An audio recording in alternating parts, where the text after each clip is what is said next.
Boa tarde, bem-vindo ao meu canal do YouTube. Hoje vou conversar com vocês sobre o fim do Império Americano. Você já ouviu o Guqin, o gênero musical chinês? Eu começaria esse pequeno podcast com essa pergunta a você: se você já ouviu o Guqin?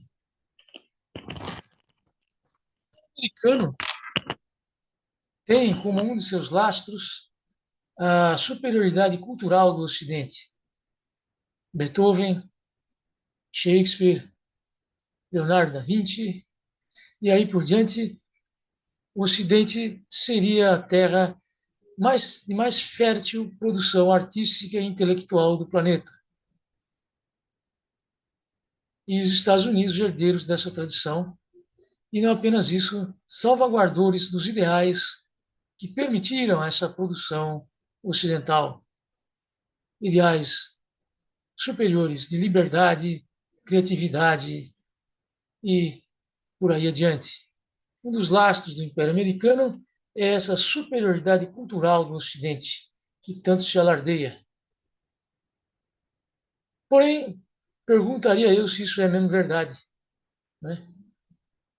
No tempo do Rudyard Kipling, um escritor inglês, ele dizia que o fardo do homem branco era melhorar o mundo e não ser agradecido pelas outras raças. O branco traria para as outras raças ensinamentos e essas outras raças nem sequer seriam agradecidos a ele. Seria o fardo do homem branco. E muita gente acredita nisso. Aqui no Brasil, isso ainda é uma crença amplamente difundida. O brasileiro de classe média, de um modo geral, acredita e acredita muito na superioridade da cultura ocidental. Se você for aqui na Vida Paulista, aqui em São Paulo, você armar uma barraquinha e você escrever lá, contribua aqui para o esforço americano no Irã. Quando chegar no final do dia, você vai ter arrecadado ali uma boa bolada. Muita gente vai deixar a contribuição lá. Por quê? Essas pessoas não têm a menor ideia do que seja o Irã, do que seja a guerra, do que está acontecendo lá, do que não está, quem fez crimes, quem não fez crimes. As pessoas não têm a menor ideia disso. Essas pessoas nem pararam para examinar o noticiário de fato. Mas, como existe no Brasil essa ideia da superioridade da cultura ocidental, fica fácil convencer o paulistano a apoiar as causas americanas, por exemplo, hoje no Irã. Esse é um mito, porque como eu comecei aqui perguntando se você já ouviu o Guqin. Por quê? Porque as manifestações intelectuais e artísticas de outros povos, elas são tão boas quanto as europeias, às vezes aqui e ali até superiores à produção europeia, né? Por exemplo, o Guqin chinês. Mas poderia-se falar de muitas outras manifestações culturais e intelectuais pelo planeta que não deixam nada a dever ao grande Ocidente. Eu ouvi, por exemplo, uma vez um crítico de música da Inglaterra. Ele dizia que a música ocidental clássica era a única música no mundo que se ouvia sentado sem dançar, né? Ele que me perdoe, mas um tremendo, tremendo erro, porque isso simplesmente não é verdade. Em todas as partes do mundo, ao contrário, você tem músicas que não são apenas dançantes, né? E assim por diante, você nota muito isso. Onde está o Beethoven do Camboja, né? É a pergunta que faria. E os Estados Unidos são herdeiros disso. Porque fica muito fácil, se você acredita na superioridade ocidental, fica muito fácil acreditar que o governo americano é bom e que o governo do Irã é ruim, né?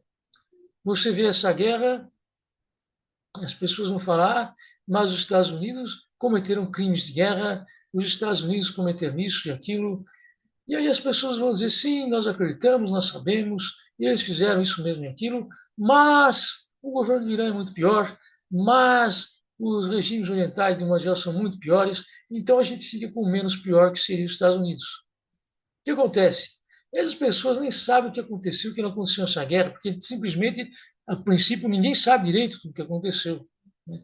Mas as pessoas não pararam para pensar se de fato o governo iraniano é todo esse negócio que falam deles.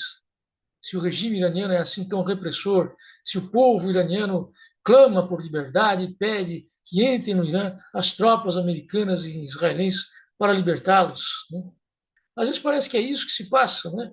A opinião pública compra, acha que é isso que se passa, que o Irã tem esse governo totalmente repressor e que o povo iraniano anseia pelo Ocidente que os venha libertar. Né? O que é ridículo, não é o que está acontecendo. Muito longe de ser o que acontece. As pessoas acreditam e compram, porque há esse lastro do Império Americano, pelo qual a superioridade cultural do Ocidente estaria associada, provavelmente, a um melhor governo americano, mais humano. Você viu o comentário da Rede Globo ontem. O jornalista da Rede Globo falou assim: sabemos os erros de Trump e sabemos os erros do Irã. O problema é que não se espera do Trump esse tipo de erro, enquanto já do Irã se esperava já esse tipo de erro. Isso é uma maneira disfarçada de dizer apoio o bombardeio dos Estados Unidos no Irã. É disfarçado, mas é isso que ele quer dizer. Que ele apoia, sim, o uso da força contra o Irã. Por quê? Porque Donald Trump é ruim, mas o governo islâmico do Irã seria pior. Né? Enfim, tão discutível. Há quem diga, por exemplo, que o Irã não tem a bomba atômica por princípios religiosos.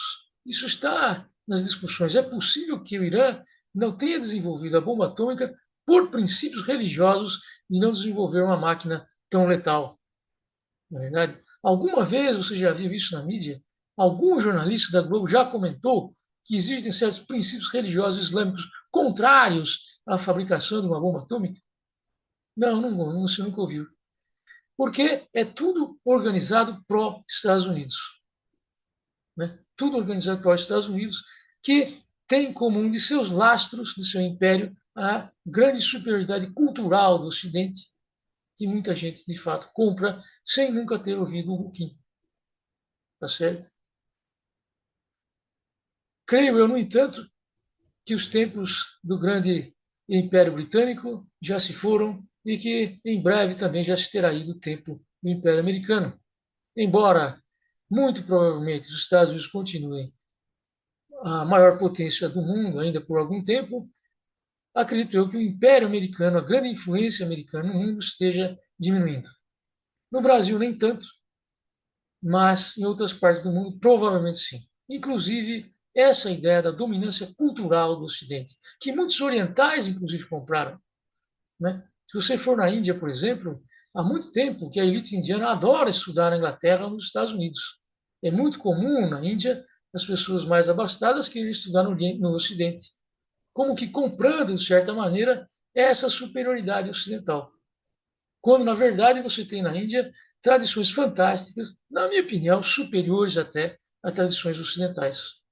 Eu acho que a filosofia indiana é mais profunda do que a filosofia ocidental. Mas muitos indianos compram tanto que pagam bastante dinheiro para que seus filhos venham estudar na Inglaterra e nos Estados Unidos.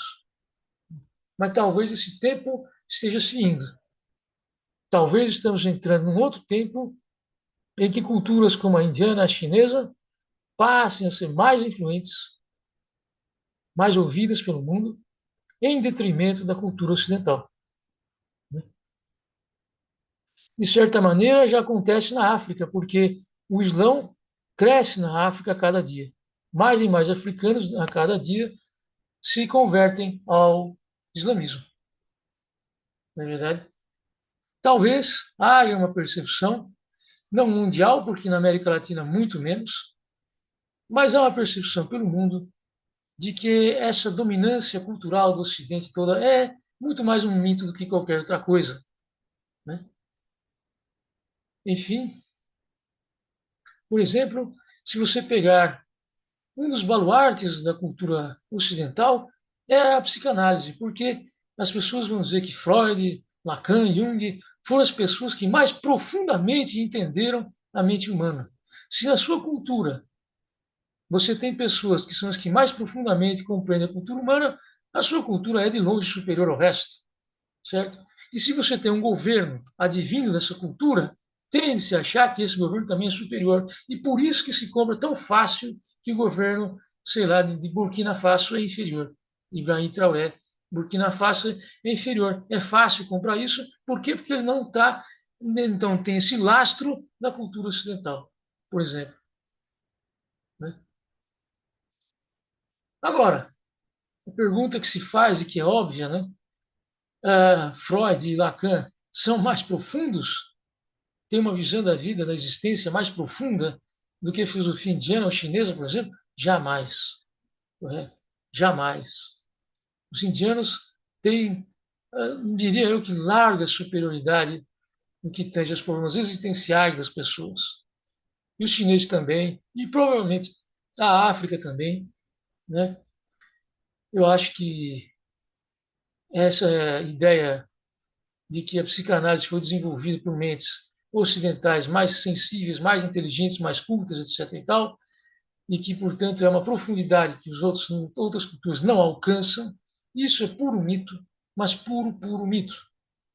Puro, puro mito. Né? Como estudioso de filosofias, para mim, as filosofias indiana e chinesa deixam para trás facilmente o pensamento ocidental da psicanálise, né? E outros aí do existencialismo, etc. E tal. Para mim, as culturas orientais nesse âmbito são, inclusive, superiores. Eu acho que vivemos o fim dessa era de predominância europeia no mundo. Predominância que era do Império Britânico e agora passou a ser do Império Americano, e o Império Americano parece que está nos seus últimos dias. Continuará na América Latina, provavelmente, mas não tão influente pelo mundo inteiro. Parece que é o que acontece. E um dos problemas não é apenas um problema militar, pelo qual seriam os iranianos capazes de fechar o Estreito de Hormuz. Existe esse problema militar, mas há também uma grande desconfiança que cresce pelo mundo a respeito de ser ou não, de fato, o Império Americano portador de valores superiores. Mais e mais pessoas pelo mundo estão vendo que não é necessário que seja o Império Americano portador de valores superiores, mais solidários, mais compassivos, ou sabe-se lá mais o que. Todo mundo vê que isso não é verdade. Né? E um dos passos que eu quero aqui salientar nesse breve podcast é justamente esse. O lastro cultural dos Estados Unidos também se está perdendo. Né? Pelo mundo inteiro, as pessoas começam a ver que há outros valores alternativos ao Ocidente que funcionam tão bem ou melhor. E isso é uma das marcas do fim do Império Americano. Muito obrigado.